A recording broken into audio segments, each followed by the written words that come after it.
Nowa platforma. Depozyt nie jest wymagany. Kliknij, aby otrzymać BIP500 darmowych spinów. Możesz wypłacić pieniądze za pomocą Blik, Visa, przelewu bankowego i wielu innych opcji. Zostaną one natychmiast zdeponowane. Możesz kliknąć poniżej, aby go pobrać i sprawdzić, czy możesz go wypłacić.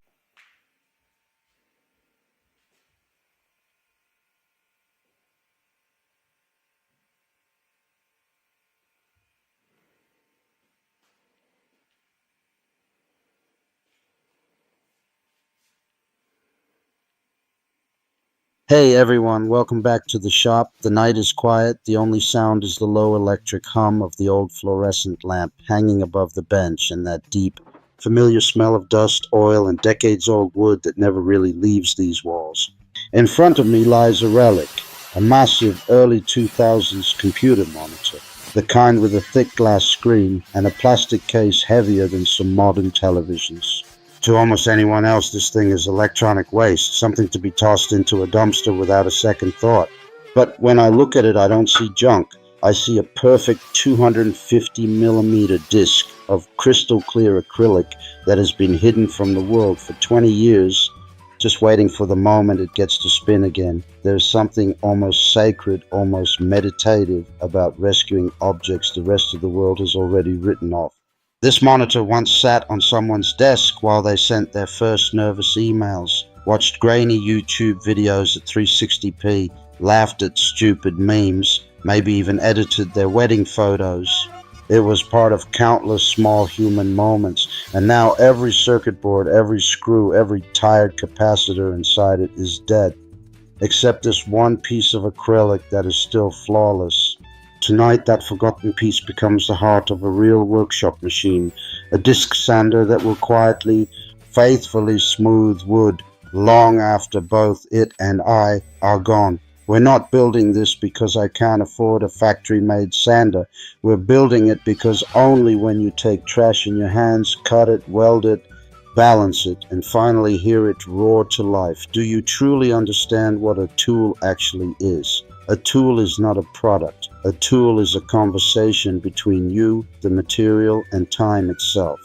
Tonight, the conversation partners are a 750-watt motor that somehow survived 3 completely burnt-out ventilation systems, random pieces of rusty square tube that have been leaning against a wall for years, and this thick, honest piece of acrylic that outlived its original purpose by 2 decades. 3 orphans, 1 new life. Let's begin. Disassembling an old monitor always feels like performing an autopsy on a small slice of history. You remove screw after screw, the plastic creaks and sighs like it's reluctant to give up its secrets, and finally you lift away the shroud. And there it is, 8mm of perfectly clear acrylic, untouched by scratches, untouched by sunlight for 20 years. I run my finger across the surface and it's cold, almost icy, but completely brutally honest. This material never pretended to be anything it wasn't. It just waited.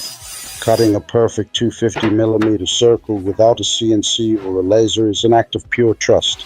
Trust in the blade not to wander. Trust in your hands not to shake. Trust in the acrylic not to crack under pressure. You draw the circle the old school way, find the center with a compass and a steady pulse, and then you guide the blade slowly, breathing with the machine.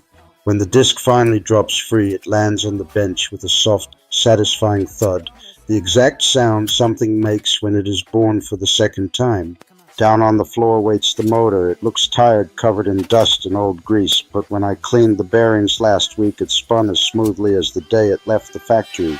750 watts, 2800 RPM, raw, uncomplicated power. Enough to turn impatience into dust in seconds. I build the frame from 20 by 20 square tube that has been rusting peacefully behind the garage since who knows when. I cut, I weld, I grind, I paint everything matte black so the machine almost disappears into the shadows and only the spinning disc remains the star of the show. Every extra gram, every unnecessary bracket I leave out. The secret to any good homemade tool is ruthless minimalism. Include nothing that doesn't have a reason to exist. Less is never lazy when it's honest. The work table is made from another piece of acrylic. thinner this time, almost delicate, but still strong enough to take real punishment. I cut a precise slot so the disc can rise through it like the moon through clouds.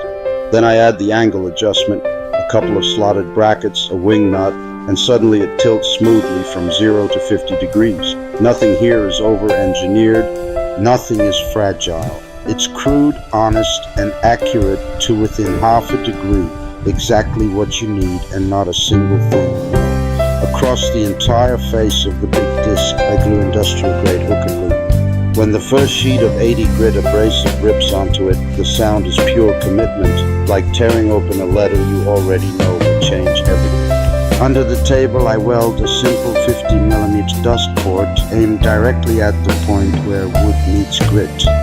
Later, when a shop vac is connected, the storm of sawdust will vanish before it even learns your name. Clean work is respectful work. The first power-up is always the moment of truth. The disc wakes, slowly finds its balance, then suddenly screams into full voice. For a split second, I'm afraid the acrylic will explode into 1,000 shards, but it doesn't. It just sings. I take a rough piece of oak that has been sitting in the corner since last winter and press it gently against the spinning surface. Centuries of growth, storms, sun, and wind disappear in warm golden snow that gets sucked away instantly. There is a deep, almost spiritual peace in that moment, watching time itself being erased while simultaneously creating something smooth, something new, something that will probably outlast me by another century. I switch to 240 grit and run the same board again. One more pass and the surface feels softer than skin, warmer than skin, alive in a way no piece of fresh lumber ever feels. This machine doesn't simply remove material. It removes noise from life. It removes hurry. It removes every excuse we ever had for doing things halfway. Real smoothness is never an accident. It is thousands and thousands of tiny, deliberate